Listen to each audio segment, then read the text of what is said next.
The Gemara asks a very interesting question. Why is it that we don't say Hallel on Rosh Hashanah? Rosh Hashanah is a Yom Tov. We dress as we do on a regular Yom Tov. We eat special meals as we do on any other Yom Tov, but Hallel is omitted. The Gemara asks this question, and the Gemara says that this question actually, Amar Rabbeinu, Amru Malachei Hasharis Lifnei HaKadosh Baruch Hu. This very question, the Malachei Hasharis asked HaKadosh Baruch Hu, Ribbono Shel Olam Meima In Yisrael Omrim Shira Lefnecha B'Rosh Hashanah V'Yom Kippurim. Why is it that the Klal Yisrael do not say Shira? Why don't they say Hallel on Rosh Hashanah and Yom Kippur? Amar Lahem, Hashem answered them as follows: Ef Shemelach Yoshev Al Kisei Din. Is it possible that a king will sit on the Kisei Adin, the throne of judgment, the Sefer Chaim, the Sefer Meisim, Psuchim in front of him, in the books of life, in the books of death are open in front of him, Yisrael Omrim Shira, and the Klal Yisrael should sing Hallel? It's inappropriate. Now, what I'd like to do this evening is focus on these two positions. The Malachei Hasharis asked the question. The Malachei Hasharis is the highest level of Malachim, with an absolute clarity of understanding, with a brilliant perception. They understand everything. And with their understanding, they ask the question that it is appropriate and proper for the Klal Yisrael to say Shira, to sing Hallel. And in fact, the Gemara asked that question, and this question is brought in Shulchan Aruch, and yet HaKadosh Baruch Hu answered them. So I'd like to focus on this evening what the question was and what HaKadosh Baruch Hu's answer is. So to focus on the question, I think we have to understand a little bit of the issues of the day. On Rosh Hashanah, many major global issues are decided. Which new technologies will be brought to the market, which cures will be found, which diseases will suddenly spring up, which countries will suffer famine, which will enjoy great success. The entire globe is judged, weighed, measured, and the fate of humanity is decided. And it means across the gamut of all the human activities. If you'd like an illustration of what happens on Rosh Hashanah, all you have to do is know one concept, and that is the headlines of the New York Times are written on Rosh Hashanah. But I don't mean the headlines of that particular Rosh Hashanah. The headlines of every single day's New York Times, from that Rosh Hashanah till the next, are written on Rosh Hashanah. And if you pay attention to those headlines, you see they're very involved and very intricate. There are many parts that are involved in the running of a universe. But the reality is, it's not just the headlines of the New York Times, it's every article in the Times. If you'd like to know the extent of the din on Rosh Hashanah, all you have to think about is one simple concept. There are 2 million words in a New York Times paper. There are right now 350 reporters, 40 full-time photographers, because there are that many issues going on the planet. Amongst the 6.5 billion people of the world, there's a tremendous amount of things that are going on, that are happening. And if you start reading the international, the national, the global, from all the way from the macro all the way down to the micro, all of those issues that are written about in the Times are pre-decided, prejudged, predetermined on Rosh Hashanah and sealed on Yom Kippur. And when you think about it, you have a certain understanding of the awesomeness of the day. It is a stupendous, amazing, beyond human comprehension, the extent of Hashem's judgments, decisions, and the ramifications for mankind. Every single major and minor event is judged. And when you think about that, and you begin putting into perspective, you have a certain sense of the awe of the day. But the Bali Musa make a very important observation in Nisan HaTokef that sort of opens our eyes a bit. They say, if you listen to the words Nisan HaTokef, it says, Kama yavrun v'kama yibareun. How many will pass? How many will be born? Mi yichya umiyamos. Then who is it that will die? Who is it that will live? Kofei Or makes the observation that first Hashem does it in a very macro level. Hashem determines how many human beings will pass from the planet this year. 562,000 people died of cancer last year in the United States of America. How many babies are born? how many people will pass, and after the large number is created, then Hashem fills in the slot. Mi yichya umi yomos, this one and that one, this one and that one. What you begin to get an understanding of is the fact that Hashem sits there as the master with a very, very broad vision of the entire world. But it's not just the world in its big picture issue, it's down to the minutiae. Every single activity, everything that happens on the planet, Hashem judges, Hashem is involved in. And when you think about that, you begin to get a very different understanding of what the day is about. You see, our relationship with HaKadosh Baruch Hu is we are avodim, we're servants to Hashem, but we're also, excuse the expression, we're also fans of HaKadosh Baruch Hu. Hashem is our king, Hashem is our melech, Hashem is our God, and we are sitting there in Shul on Rosh Hashanah and Yom Kippur with a tremendous sense of pride, with a tremendous sense of joy. HaKadosh Baruch Hu is showing His majesty. Hashem is sitting as the melech, as the shofet, as the judge, and He judges humanity. And it brings a person to a different perspective of the day, and it brings a person to a certain level of simcha. But there's one more element to this, and that is that during the Aseret Shemei Tshuva, we change the language in Shemona Esrei. We change the nusach to HaMelech HaKadosh. And the Mishbura explains why we change, because that expression, the way we refer to Hashem, is the way Hashem manifests Himself in the world. It would be inappropriate to call Hashem Hakel HaKadosh between Rosh Hashanah and Yom Kippur. Why? Because during these days Hashem is Mare Malchuso, Hashem demonstrates His monarchy, His dominion, Umemshalto, and His rulership. And Mishbura explains that you could feel Hashem's presence much more palpably during Aseret Shemei Tshuva than you can during the rest of the year. You could feel, you could sense that Hashem is the Melech, Hashem is the ruler, and you could sense the din. The Pele Yoetz gives a mashal. He says, if you close your eyes and a man brings a candle right in front of you, you may not see the candle, but you're fully aware of it. And so too, says the Pele Yoetz, during Aseret Shemei Tshuva, you could feel Hashem's presence. It's different. Davening is different. Shabbos is different. There's a different effect. There's a different experience, because Hashem Kaviyachol makes Himself more accessible, more available. Hashem makes Himself much more easy for us to experience. And if a Jew sits back and thinks about the magnitude of the day, all of the issues that are decided, weighed, measured, everything under Hashem's dominion, and a Jew feels close to Hashem on this day, a Jew should want to sing out with shiru, with hallel, with a tremendous joy. Rav David Kronglas, the Mashgiach of Ner Yisrael, once said on Yom Kippur, if it weren't for the Eimas Hadin, if it weren't for the fear of judgment, I'd be dancing a rikud in the aisles, I'd be dancing. Because that's the simcha, that's the joy that a Jew should experience when I feel close to my Creator, when I see the majesty of Hashem, when I understand, I finally get it, Hashem is the Melech. And I believe that's why the Malachim said it is appropriate and proper for the Klal Yisrael to say Shira. You should sing out Hallel with praise and thanksgiving. Hashem, you've allowed me to live through this experience. You've allowed me to feel it. Hashem, thank you for it. And by all rights, the Gemara says, we should say Hallel on Rosh Hashanah and Yom Kippur. However, Hashem answers back that it's not quite accurate. Because granted, on a global level, it's magnificent, it's stupendous, and it's beautiful to experience. But there's also a personal level to the din. You see, the world is judged, but I too am in the world. All of humanity is judged, but I too am a human. And my fate is decided. My fate, the fate of my family, the fate of my community. And because of the seriousness of the issues being determined, it's inappropriate to say Hallel, because the Sifrei Chaim, the Sifrei Meisim, Apsuchim, Hashem sits on the throne of judgment, judges each human being, and Kol Ba'yolam, every occupant of the planet is judged. I too am occupant of the planet, and I can't sing because of the gravity of the situation, because of what's going on.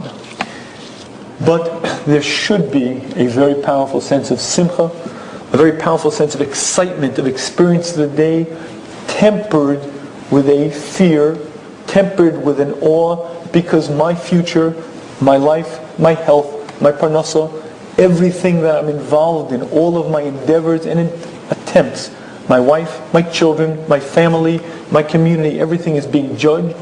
So my great joy is tempered with a certain sense of yira, a certain sense of awe that I'm standing in front of Hashem in judgment, but both emotions should be present. Now, with that as a introduction, I'd like to ask the following question. We are told over and over from the Nevi'im, straight through every imaginable Torah source, of the power of tefillah. It's repeated and repeated over and over that Hashem waits for our tefillahs, Hashem waits for our requests, Hashem just ask, just ask, just ask. And we are Maminim, we are certainly from Jews, we understand the power of tefillah, and we also understand the issues being judged. So here's the following question. If I understand the gravity of the situation, if I understand all of the issues, my entire fate, my entire coming year, my entire future is being decided, and I know the power of tefillah, you would assume that we would be in shul, davening, entreating, begging, imploring Hashem, please have rachamim, tears running down my cheek from morning deep till ne'ilah without stop. And while it's true that davening on Rosh Hashanah and Yom Kippur is markedly different than it is during the rest of the year, I'm not sure that that's quite an apt description of most of our tefillahs, sitting there begging, entreating, imploring Hashem, please. 4 hours for Rosh Hashanah, oh my goodness, when is Musaf going to be over? Help with Tkiyah Shofar. It's a little different, our real life experience, than what you think it would be. And I'd like to address the question of why that is. And I think there are two reasons why it's difficult for us to really daven appropriately as we should on Rosh Hashanah. The first reason is because we live in a generation where we lack nothing. There has never in the history of mankind been so much opulence, wealth, available opportunity. In the entire course of humanity, there's never been so much available to the average person, and we want for nothing. And when you don't lack, it's very difficult to stand in front of your Creator and say, Hashem, I depend upon you. Hashem, I can't make it without you. Please give me, I need. When you're rich, it's very difficult to feel dependent. I'll give you an illustration. A friend of mine's father was a Rav in the 1930s in America, and he said that he doesn't remember one Rosh Chodesh benching. Not one, when he didn't hear women from the other side of the Mechitza breaking down in tears, out loud crying. Why? It was a Depression era, and people lacked. They didn't have. Not have didn't mean trying to figure out how I'm going to juggle my credit card bills. Not have meant you very likely would be evicted, your furniture would be put on the sidewalk, and you and your family would be there. If you lack, if you want, it's a very different davening. And when Rosh Chodesh benching, when we asked for parnasa, these women would break down in tears because they really desperately understood how dependent they were. We don't lack. Baruch Hashem. Baruch Hashem, it's a tremendous gift to live in this generation, but one of the costs of that is we become a bit complacent and it becomes a bit too easy. Shlomo Zalman Auerbach was once asked, the Arabs were bombing, and he showed tremendous equanimity. He was unmoved. The Bachrim were running back and forth, and he just moved. And someone once asked him, Rosh Hashiva, what's Pshat? How is it possible that the Rosh Hashiva doesn't get all so tumult? Shlomo Zalman looked at this young fellow and said, you don't understand. I grew up in Yerushalayim in the 1920s. I never once remember going to bed not being hungry. When you grow up with suffering, you have a different perspective. Your reality is different. I do not know a single person my age or younger who ever went to bed hungry. And going to bed hungry doesn't mean, Mom, I have meatloaf again. Going to bed hungry means not having food. We don't even know what that concept means.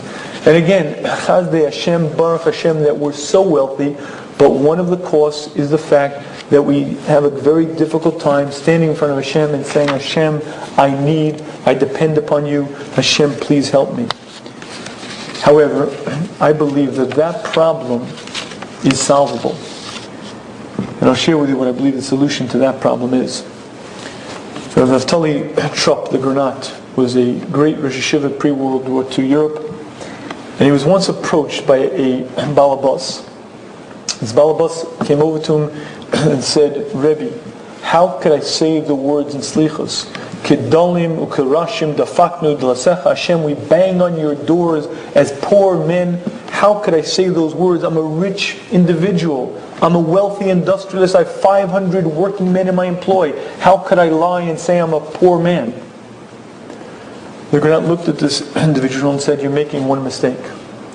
You're assuming that because last Rosh Hashanah there was a gzar din, there was a decree that you should have great wealth.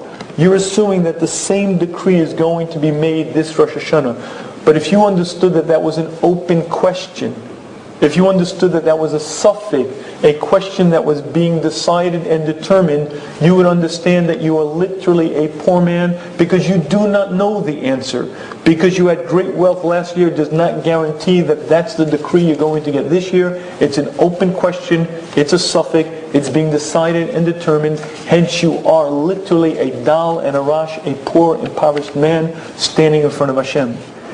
And the Granat's point is, he says that we make one mistake, we assume we have a chazaka. We assume we have a guarantee because last year I had it, because last year that was my decree, that's my decree this year. Says the Granat, there are no guarantees, there are no chazakas. And if you think about that concept, I think it's a very powerful, powerful idea. Because what that means is all of the issues of my life, starting with health. I'm a young, healthy person, strong as a bear, I can't get sick, I'm not shayach. But you see that regular people as clever as you or I, end up in places that they never dreamt about. Ask someone who ends up in Sloan Kettering, did you plan on being here? Was this in your part of the way you schemed about life? What you understand is that there are many, many things that befall us that are out of our control, and they're decided. They're open questions, they're a suffix, and there are no guarantees. If you're not quite sure about this one, there's even a thing called life and death. And while the Chavetz Chaim says we all have this belief that I'll never die, open up the obituary section of the paper one day, and you'll find a very interesting thing. People die. Regular people. Tall people, short people, fat people, skinny people, old people, young people. Regular people. Just like you and I. Now, grant you there's a greater propensity of older people. The statistical averages go up as you go up in age, but it's not uncommon, not unusual to see regular people like you and I. And knowing that there's no chazaka, that there's no guarantee, just because last year I was granted health does not mean this year I'll be granted health. Because last year I was granted life does not mean this year I'll be granted life. And if you're not quite sure about those, it's too hard to envision because I'm young and healthy and I can't see it. Let's take something called parnasa. Anyone ever hear about Bear Stearns? Not Lehman Brothers. Anyone ever hear of Lehman Brothers? 30,000 employees, the most powerful. It's hard to even imagine the power that they had in the industry. And where are they? I don't know. But you see, what you quickly come to understand is that things change. No one anticipates it. No one imagines it. No one envisions it, but it happens. And when it happens, there's a very interesting awakening that you and I begin to come to. And that is that which we relied upon, that which we assumed was so rock solid, really wasn't. And what you quickly understand is this thing called parnasa is an open book. It's a question. Will I have success this year or not? Last year I did very well. The year before that I did phenomenally. But it's an open question. There are no guarantees. Previous performance does not guarantee future success. It's not the way the system works. It's an open suffix. It's an open shaila. It's paskin. And I sit there in front of my Creator with that very question being determined and being weighed. And when you begin thinking about all of the issues, all of the concerns that we have, and you realize that every one of them is an open question being decided, being determined, and my very future, my entire year, my future, my family, my community, everyone I'm involved in is being decided upon, it's a very, very frightening concept. I spoke to a gentleman who told me he was married for 16 years and didn't even know what a shalom bayis problem was. Something in his life changed. Within 6 months, he was writing a get to his wife. Things happen. Things change. And if I could ever get this single cognition straight, that my entire future is being decided, it's an open question, and there are no chazakas, there are no guarantees, I assure you, we would daven very, very differently. To me, one of the best mashalim I have to the phenomena that we experience is something that I lived through. For many years I was a Rebbe in Rochester Yeshiva. My parents lived in Hugon Hills, and we often would make the trip from Rochester back and forth. One February day, we're driving back from Hugon Hills to Rochester, and we get on the 81 north, and it's already dark, and it starts. First little light, snowflakes, cute, flurries, and then it starts coming down in sheets and sheets. I can't even see the shoulder of the road. I can't even think of pulling off. All I can do is slow down. I see maybe 15, 20 feet in front of the car. I try to slow down and go as cautiously as I can, and all of a sudden the car just sort of goes this way. And it starts spinning. And it makes one revolution, and as it's making a second revolution, I grab the wheel and I say to myself, there is nothing I can do. And as it's making the second revolution, I see in my rear view mirror, I see a 18-wheeler coming up this way, and I see the car spinning, and I see the tractor trailer. Somehow he misses us. Somehow we end up in the embankment off on the side. And I look back. My 2-year-old daughter, Sorleah, was sound asleep in the car seat. I had just lived through probably the most frightening experience in my life, and she was sleeping there, sound asleep as a baby. And I'm afraid to say that I think that's how we go through Rosh Hashanah. The gravity of the situation is enormous. All of the issues of my future, of my family's future, my community's future is being decided, and we're sound asleep at the switch. Hope most of it ends pretty soon now. Oh man, meal is so far. I'm so hungry. What am I going to eat tonight? It's almost comical. And the reason is because we don't get it. If we'd ever understand this simple concept that the future, my family's, my kids, my wife, my parents, everyone I know is being decided upon, I think it would change radically the way we daven. But I think there's a second reason why it's difficult to daven on Rosh Hashanah. The first reason being because we don't lack, and it's hard to imagine that we'd ever lack. But there's a second reason, and that is that the judgment on Rosh Hashanah is different than any judgment that we see or experience. Let me explain to you what I mean. If you remember back in ancient history now, when O.J. Simpson stood trial on the criminal trial for killing his wife, I made it a point to be in front of a TV to watch the reading of the verdict. You see, this was the ultimate mockery of justice, and I had to be there to see what was going to happen. And this is what I saw. O.J. Simpson is gripping the bench, white as a ghost. The jury foreman opens up the piece of paper. He's about to read the verdict that will determine where this man will be for the rest of his existence. Will he be a caged animal? Will he be free to go out about his way? The jury foreman opens the paper and reads, "We find him not guilty." Wow! You could see his face light up. The joy. That is judgment in this world. There's fact-finding. There's a time of deliberation. The verdict is read and everyone knows what the verdict is. The jury, the people in the court, the defendant. We live through a judgment on Rosh Hashanah and sealed in Yom Kippur that's very different. You see, we're judged. Our entire future is determined, but we're unaware of the verdict. We just don't know. We walk out on Rosh Hashanah, we say L'Shana Tova, T'kasev, T'chasim, we're happy, and we're supposed to be. We're supposed to be batuach, we're supposed to be confident in the mercy of Hashem, but the reality is we really don't have a clue to what the verdict is. And I guarantee, if you daven in a large enough community, there are going to be some beautiful, beautiful decrees that were made on Rosh Hashanah and sealed in Yom Kippur. Many people who couldn't find the shidduch for years, suddenly it's a different decree, and that's the year that they find their bashert. Many couples who couldn't have children for years, and there's a decree on that Rosh Hashanah, they will have children that year. Many people who suffered for years couldn't make a parnasa, just tried this and tried that, it's going to go, and suddenly it's a different world for them. Despite the downturn in the economy, their business flourishes. But at the same time, there are also other decrees. And I guarantee that if you daven in a large enough community, and a large enough shul, there are going to be some people of decrees that are not so favorable. You may find an individual or two with an X on their head that it's their last Rosh Hashanah. We don't know it, we're unaware, we walk out happy. I once heard it said about the stipler. The stipler was an older man, he was largely deaf, and he rarely looked up from the sefer. Typically he'd be looking down.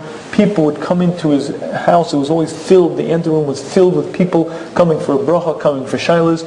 He rarely would look up, he would read from a petek, from a piece of paper, and he would just say whatever he'd say.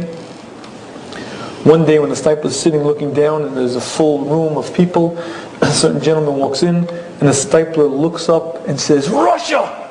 Wicked one! Wicked one, get out!" He says in Yiddish, "Get out!" The man who had walked in turned white, turned red, ran out the door. A few hours later, someone else comes into the stipler and says, "Shuldik Rosh Shiva, I feel I must explain that that person that the stipler felt was such a Russia is not such a wicked person. That person was in a car. That person got out of the car. As soon as that person got out of the car drove another few blocks, and it was a terrible car crash. Every occupant of the car was either killed or badly wounded. Obviously this person was not such a Russia if he was saved." The disciple looks at this person and says, "Don't you understand? When he walked in, I saw the Malach HaMovis over his shoulder. The only way I could save him, if you embarrass your friend in public, it's as if you killed him. It was the only way I could save him. I had to embarrass him because that's the only thing I could do for him." Once upon a time, there were people like the stipler who could see the Malach HaMovis walk in. But we don't see it. We don't know. We walk out on Rosh Hashanah happy, batuach in the judgment, and the reality is that we really don't know. Was it good? Was it great? Was it phenomenal? Was it mediocre? Was it bad? We don't have a clue. But if we would ever get this single concept straight, that it's real, the judgment is real, my health, my parnasa, my family, my children. If you have children, you know the 10,000 different issues, problems, and things that come up, the stuff of life. Whether it be friends, good or bad, teachers, good or bad, situations, health, psychological issues, myriad number of issues. And if we never get it, that it's an open shaila, there are no chazakas, there are no guarantees, and it's right now, on Rosh Hashanah, Yom Kippur decided, I think it would radically change our davening. But the Kofei Or gives one very powerful piece of advice. He says if you want to really daven appropriately on Rosh Hashanah, he says typically people go about it the wrong way. They go about it by saying, "Oh my goodness, it's Rosh Hashanah. I have so many things I have to ask Hashem for. Health, my parents, my community, my friends. There's so many things going on in my life. I better make a list of all the things I need this year and come with that long laundry list and ask Hashem for all of them." Says the Kofei Or, you're doing it backwards. If you'd like to daven, really, really daven Rosh Hashanah, do the exact opposite. Stand there Rosh Hashanah and look back on your previous year. Study all those strange sort of things that happened. You suddenly met somebody who you didn't expect to meet. You got a job offer that you never anticipated. You broke your leg. Study all of the events of your previous year and know and understand that each one of them were decreed on the previous Rosh Hashanah. You see, when you look back on the events that did happen, and then you recognize that they were decreed on the previous Rosh Hashanah, the din is real. Once you experience that, then you can go forward and say, now I get it. Now I understand that it's real and my future is being decided, being determined, and with that experience, you could really daven. And I dare say, if you look back on the previous year, and you find some situations that didn't turn out that well, and you think about it, and you think of, what if I got that? What if I knew that on the previous Rosh Hashanah? Wouldn't I have davened differently? And once you experience it, then you can understand what tefillah is about. When Hashem created us, Hashem put us on a planet for one reason. Hashem wants our betterment. Hashem wants only what's good for us. Hashem created us to grow, to accomplish, to reach the perfection that a human can. And everything that Hashem can give to us, Hashem will, provided it's for our good. And so many times Hashem waits there for our tefillahs, for our bakashas, for us to get it. When a Jew stands in front of Hashem on the Yom Adin, there should be a tremendous joy in his heart, because little me am standing and speaking to the Creator in the heavens and the earth, but not 13 billion light years up in the sky. I'm speaking to Hashem right here, and I can feel Hashem's presence. It's HaMelech HaKadosh, because Hashem shows His malchus, Hashem shows His majesty, and Hashem's presence is palpable. And that brings a Jew to a tremendous sense of simcha, a tremendous sense of joy. However, that joy has to be tempered. It has to be tempered with the understanding that there is an emas hadin. My future is being decided. My future is in abeyance, and I really don't know what the determination is. And I have one more step on this line of thought. There's a halacha that lekatchila one should blow the shofar ma'umad standing. One should preferably stand when he blows shofar. The Magen Avraham asks, what happens if you're leaning? If you're leaning on an object, is that considered standing or not? Says the Magen Avraham, here's the determinant. When you're leaning on the object, if they took that object away and you were to fall, you're not standing on your own power. That object is supporting you. It's as if you're sitting. If they would remove the object and you still remain standing, then it's considered standing. Why do I say that? In the past few weeks, maybe few months, for many of us, it's been a very rocky time period. A tremendous upheaval in the marketplace, and a very disconcerting, very unsettling sort of feeling when you open the paper or you look on CNN and you say, when's the next shoe going to drop? And when you hear very frightening forecasts, and you think about the fact that there really is no guarantee, and you think about the very interesting phenomenon called the Great Depression of 1929, and you ask, what was the siba? What was the cause of that depression?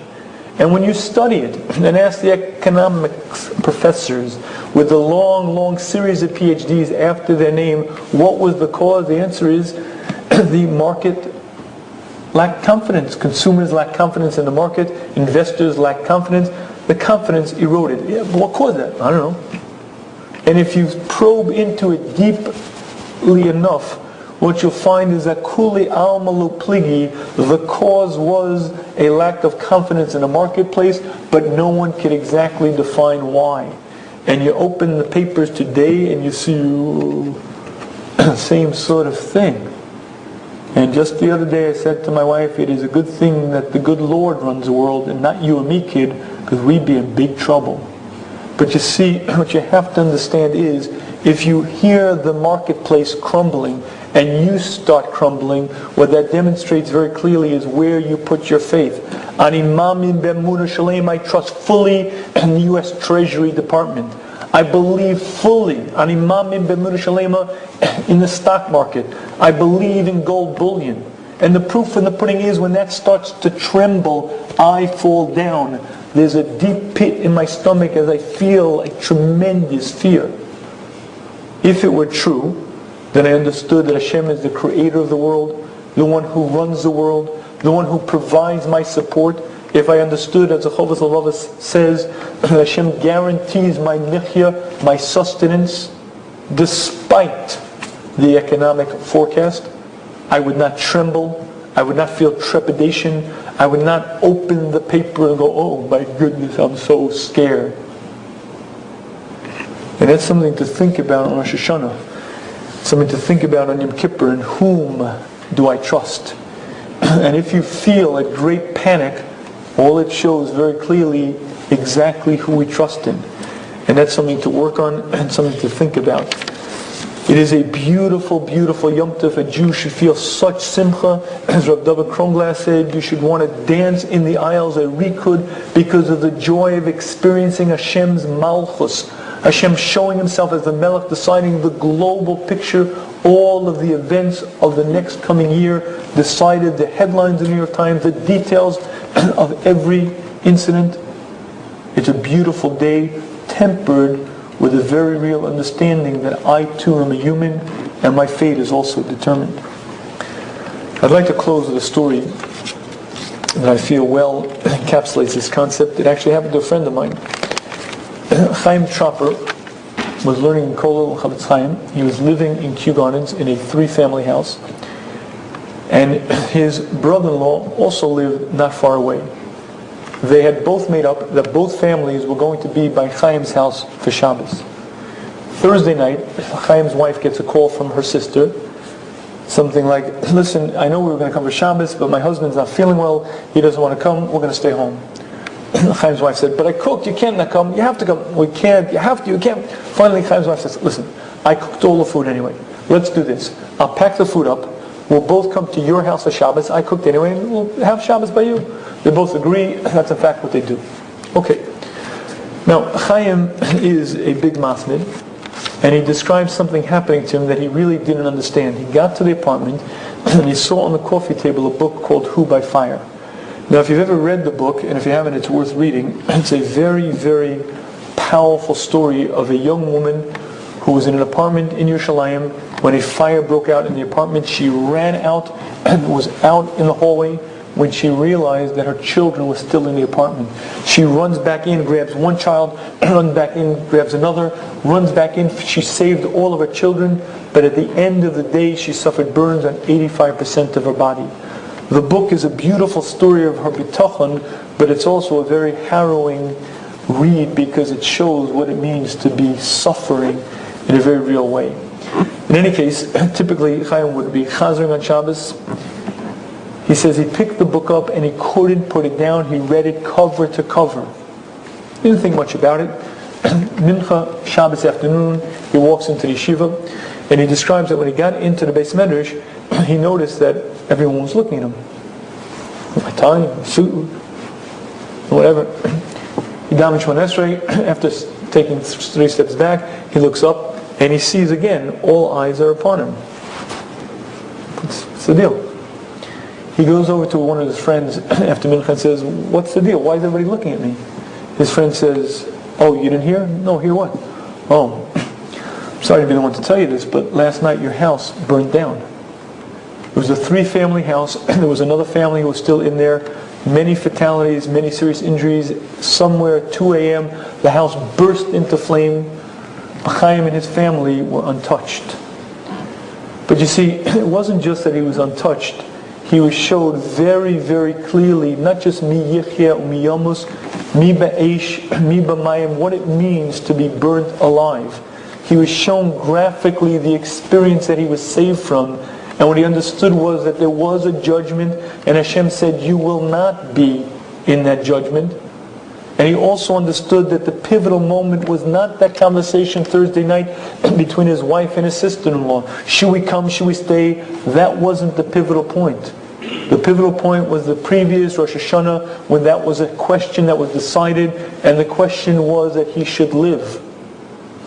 And knowing that, experiencing that, realizing that is a tremendous yesod for a person to understand the gravity of the issues being decided. It is a beautiful Yom Tov. It's a time of simcha, but it's also a very real and powerful experience. And Hashem grant us the wisdom, the understanding, and the ability. Hashem should grant us all a good